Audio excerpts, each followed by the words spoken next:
ନମସ୍କାର। ଆଜି ମଙ୍ଗଳବାର ଡିସେମ୍ବର 16 ତାରିଖର ଶୁଣିବା ରାଶିଫଳ। ମେଷ, ଆଜିର ସପ୍ତମ ଚନ୍ଦ୍ର ପ୍ରଭାବରେ ବନ୍ଧୁଙ୍କ ସହ ଯାତ୍ରା ଆରମ୍ଭ କରି ଖୁସି ମନେଇବେ। ଅର୍ଥ ଲାଭ, ଶାରୀରିକ ସୁସ୍ଥତା, ବନ୍ଧୁଙ୍କ ପରାମର୍ଶ କାମକୁ ଆସିବ। ପ୍ରତିଦ୍ୱନ୍ଦିତା କିମ୍ବା ପ୍ରତିଯୋଗିତାରେ ସଫଳତା ଯୋଗୁଁ କେତେକାଂଶରେ ମନକୁ ବୁଝାଇବାରେ ସମର୍ଥ ହୋଇପାରନ୍ତି। ବନ୍ଧୁଙ୍କ ସହ ଆଲୋଚନାରେ ଯୁକ୍ତିଯୁକ୍ତ କଥା କହି ବିବାଦ ଭିତରକୁ ପଶିଯାଇ ପାରନ୍ତି।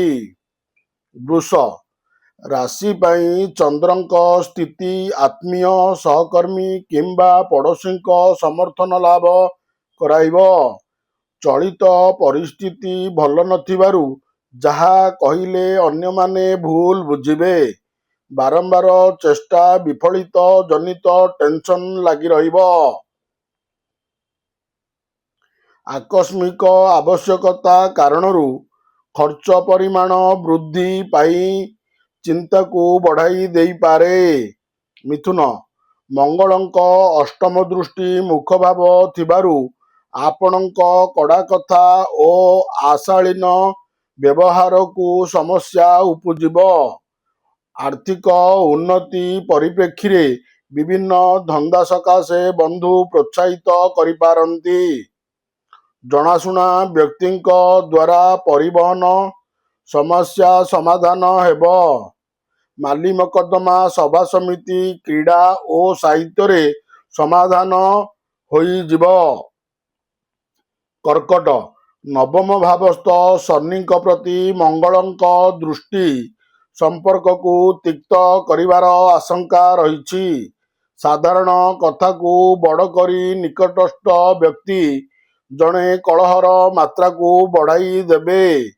ଅବଶ୍ୟ ଆପଣ ପରକ୍ଷଣରେ ଆଲୋଚନା ଦ୍ୱାରା ସମସ୍ୟାର ସରଳ ସମାଧାନ କରିବାରେ ସମର୍ଥ ହେବେ। ସରକାରୀ ସ୍ତରରୁ ଆଶା କରୁଥିବା ଶୁଭ ଖବର ଶୁଣି ଖୁସି ହେବେ। ସିଂହ, ପରିବାର ସକାଶେ ଯେତେ ସୁବିଧା ସୁଯୋଗ ସୃଷ୍ଟି କଲେ ମଧ୍ୟ ସନ୍ତୁଷ୍ଟ ହେବେ ନାହିଁ। ଏକା ସାଙ୍ଗରେ ଅନେକ କାମ ହାତକୁ ନେଇ ବିବ୍ରତ ହୋଇପାରନ୍ତି।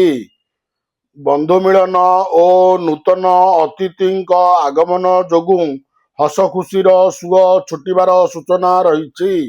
ମାଲି ମକଦ୍ଦମା, ଜମିଜମା ସମସ୍ୟା, ଚୁକ୍ତିପତ୍ର ପ୍ରଭୃତିରେ ସଫଳତା ପାଇବେ।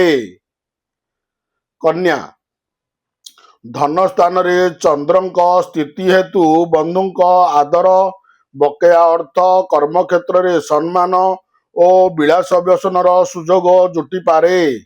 ମାଙ୍ଗଳିକ କାମ ସକାଶେ ଗୃହ ସାଜସଜ୍ଜା, ଗାଡ଼ି ମରାମତି କରିବାରେ ମନୋନିବେଶ କରିପାରନ୍ତି।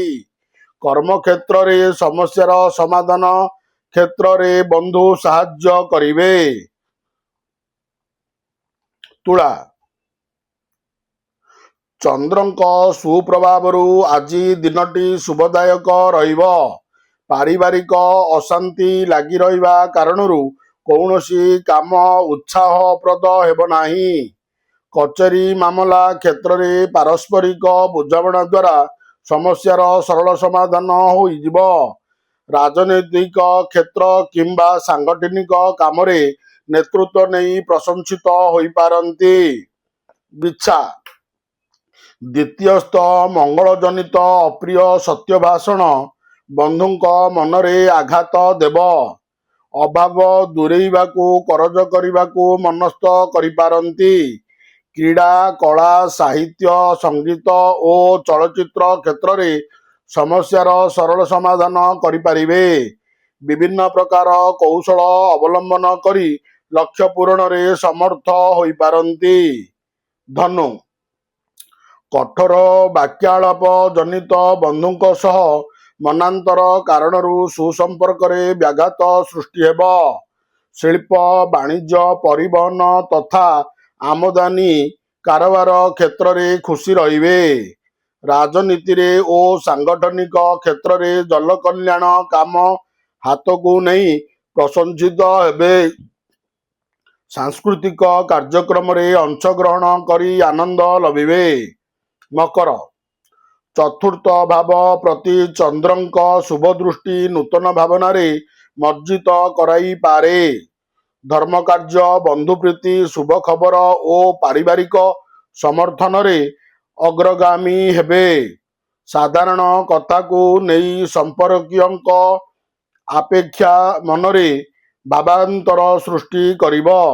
ବିଳାସ ବ୍ୟସନ ପ୍ରତି ବିଶେଷ ଅନୁରକ୍ତି ଜାଗ୍ରତ ହେବାର ମଉକା ପାଇପାରିବେ। କୁମ୍ଭ, ରାହୁ ପ୍ରଭାବରେ ବୃଥା ସନ୍ଦେହ ଓ ଭୁଲ ବୁଝାମଣା କାରଣରୁ ପରିବାରରେ ମତଭେଦ ଉପୁଜିପାରେ। ପର୍ଯ୍ୟଟନ, ତୀର୍ଥାଟନ, ଦୂରଯାତ୍ରା ଏବଂ କର୍ମ ନିଯୁକ୍ତି ପାଇଁ ଅନୁକୂଳ ବାତାବରଣ ସୃଷ୍ଟି ହେବ। ପରିବହନ କିମ୍ବା ବ୍ୟବସାୟରେ ବକେୟା ଆଦାୟରେ ସକ୍ଷମ ହେବେ। ଭୂସମ୍ପତ୍ତିକୁ କେନ୍ଦ୍ର କରି ଭାତୃବିବାଦର ସୂତ୍ରପାତ ହୋଇପାରେ। ମୀନ, ଭାଗ୍ୟସ୍ଥ ସପ୍ତମାଧିପତି ଯୋଗୁଁ ଆଜିର ଯାତ୍ରା ବାଣିଜ୍ୟ ମକଦ୍ଦମାରେ ସଫଳତା ପାଇବେ, କିନ୍ତୁ ସାଂଗଠନିକ, ଲେଖାପଢ଼ା ଓ ସମ୍ପର୍କ ସ୍ଥାପନ କ୍ଷେତ୍ରରେ ସମସ୍ୟା ଲାଗି ରହିବ।